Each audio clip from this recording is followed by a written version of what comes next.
China bought the Hulk for $30 million, opened the hatch and found two treasures. The United States and Australia regretted it. Let's take a closer look in this video. In the early days, China suffered from discrimination and technological blockade from Western countries. In order to take China's manufacturing and weapons business to a higher level, China bought an abandoned aircraft carrier from Australia. Australia was very happy to hear the news. This deal was too worthwhile for Australia at the time. Because at that time, they used to look for people to trust each other, hoping to send the aircraft carrier away. Unfortunately, all countries in the world know that this abandoned aircraft carrier is a hot potato, so no country is willing to accept it. China came out and said it could accept the carrier and was willing to pay $30 million for it. Australia signed the contract at that time and stated that the transaction will not be returned or exchanged. What is the reason that makes Australia so happy to sell an aircraft carrier for $30 million? And what is the reason why China is willing to spend $30 million to buy an aircraft carrier that no country in the world is willing to take over? As for Australia, do they really have no regrets? The abandoned aircraft carrier we are going to talk to you today is the HMAS Melbourne, which China bought from Australia for $30 million in 1984. It used to be bought from England at a friendly price by Australia. During World War II, the U.S. aircraft carrier fleet showed great power on the Pacific battlefield, and the Japanese were almost powerless to fight back. Let the whole world see that the future of the Navy is the aircraft carrier, not the battleship that launched the giant ship cannon at that time. So in 1943, the Armstrong shipyard started construction for only 2 years, and the manufacture of this aircraft carrier was completed. At the end of February 1945, the aircraft carrier was completed and launched. However, this aircraft carrier, which was urgently processed by the United Kingdom, did not catch up with the Second World War. Then it happened that the British economy was in a downturn at this time, and the aircraft carrier that was finally built could not be wasted like this, so the idea of selling this aircraft carrier came up. But it was hard to find a buyer. After much deliberation, Britain decided to sell it to Australia. On the one hand, Australia belongs to the Commonwealth and is independent from the United Kingdom. On the other hand, the Australian Navy was second only to the United Kingdom and the United States in strength at that time. For some political purpose, Britain does not want Australia to fall to the US military. So Britain sold it to Australia for only £10 on the condition that Australia must buy British equipment. Australia purchased the aircraft carrier in 1949 and renamed it Melbourne. The Australian Navy believed at the time that with this aircraft carrier, its coastal defence capabilities would be greatly improved. They equipped the Melbourne with the most advanced weapons and equipment, and they were looking forward to the future performance of the aircraft carrier. They didn't expect that in the days to come, this aircraft carrier not only did not bring them security, but also brought many disasters. On October 28, 1957, the Melbourne had a close encounter with the battleship Lanka in its own port. The collision made the Australian Navy feel distressed, and immediately conducted a full-body inspection of the Melbourne. Fortunately, the collision in the port was not fast and did not cause any damage. However, the mischievous Melbourne has only just begun to make trouble. On February 10, 1964, another accident occurred on the Australian ship Melbourne, which directly smashed its several thousand tons destroyer in half. All the soldiers on the destroyer were killed, and the Melbourne was also seriously injured. It was natural for the higher authorities to investigate such a big incident. After investigation, it was found that the captain of the destroyer was blindly directing the destroyer, which was normally driving, to deviate from the channel, and a collision accident occurred. So after a 2-year hiatus, in 1969, the Melbourne suffered another problem. Australia and the United States planned to conduct joint military exercises together. This time the Melbourne stared at the American Evans, so it ran into it without hesitation. Still the same as last time, the Melbourne crashed the Evans into 2 halves. The Evans sank instantly, killing 73 sailors. Americans began to realize that something was wrong at this time, and they felt a mysterious force in the dark. So all joint military exercises with the Melbourne were immediately cancelled.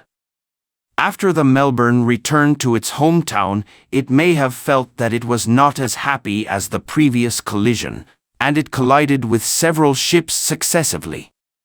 Fortunately, none of these collisions had major incidents. On September 3, 1970, still in Sydney Harbour, this time the Melbourne rammed into a ferry. The whole world knew that there was an aircraft carrier in Australia who likes to touch porcelain. Melbourne's reputation as a bumper ship spread like wildfire. The Melbourne not only brought disasters to other ships, but even herself was not spared when she became ruthless. On October 15, 1972, Melbourne's spontaneous combustion occurred again, and the smoke billowed for a while, but fortunately it was extinguished in time in the end. But the Australian Navy began to hate this aircraft carrier. Perhaps the Melbourne did not want the Australian Navy to calm down. Only 2 years after the fire ended, another collision occurred. On July 11, 1974, when Melbourne was driving in Sydney Harbour, it suddenly collided with a passenger ship. We know that there are all passengers on the passenger ship, and if something goes wrong, it may cause a large number of passengers to die. This incident shocked Australia. The Australian government has also completely lost confidence in the Melbourne. Looking at the accidents that have occurred on all aircraft carriers in the world, there are not as many accidents as the Melbourne. Since coming to Australia in 1956 until 1979, the Melbourne did not do a lot of serious work and caused a lot of troubles, even making Australia the laughingstock of the world. After learning from the pain, the Australian military issued a statement in 1982 announcing the official retirement of the Melbourne. This was how the legendary aircraft carrier ended its service career. Although the Australian government also knew that the reputation of the Melbourne was extremely bad in the world, they still decided to sell the Melbourne with the mentality of making a little money. Of course, after the news was released, the Australian military removed all the weapons and equipment on the aircraft carrier. But in view of the glorious deeds of the Melbourne, no country has the willingness to buy. But at this time China unexpectedly stood up and showed a strong interest in the Melbourne. And China's move is not a whim, nor is it muddled. At that time, not only Western countries were surprised, but many people in the country found it difficult to understand. But the Melbourne did not live up to China's $30 million. At that time, China did not have an aircraft carrier, so although the Melbourne had no equipment, the overall hull composition was enough for the Chinese to understand the structure and design of an aircraft carrier. After the Melbourne arrived in China, it quickly entered the dismantling work. Unexpectedly, a surprising situation happened. The steam catapult and arresting cable equipment on the aircraft carrier were still on board. This was undoubtedly a treasure-like existence for China. You must know that the steam catapult was the only aircraft catapult used on aircraft carriers after World War II. Until the birth of the American Ford-class aircraft carrier, electromagnetic catapults were applied, and only the United States installed them. At that time, even Australia needed to find the United States to install steam catapults, which shows its advanced nature. Such a finished product was undoubtedly a huge gain for China without relevant technology. There was also the arresting cable equipment, which should not be underestimated. Originally, the production of arresting cables has been blocked by foreign technology. At that time, China did not have relevant technologies, and later China spent a lot of time and energy on research and development of arresting cables. One was that the arresting cable was a necessity for the aircraft carrier, and only with it can the fighter jets land safely on the ship. The second was that its technology was indeed advanced, and it was not easy to break through. The discovery of these two valuable devices was a real surprise to China. It was only at this time that the United States knew that Australia, a stupid teammate, had forgotten to remove these two things, and jumped in a hurry.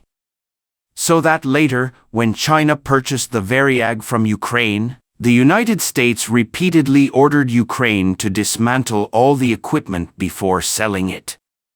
The value provided by the Melbourne to China is not only the two sets of devices, but also allows Chinese engineers to learn the construction structure of the aircraft carrier. It is precisely because of the thorough study of the Melbourne that China has laid an indispensable foundation for the later modification of the Variag and the construction of the Shandong ship. Do you think the $30 million was worth it? Thank you for watching. If you enjoyed this video, don't forget to like, comment, and subscribe to our channel for more great content. See you next time.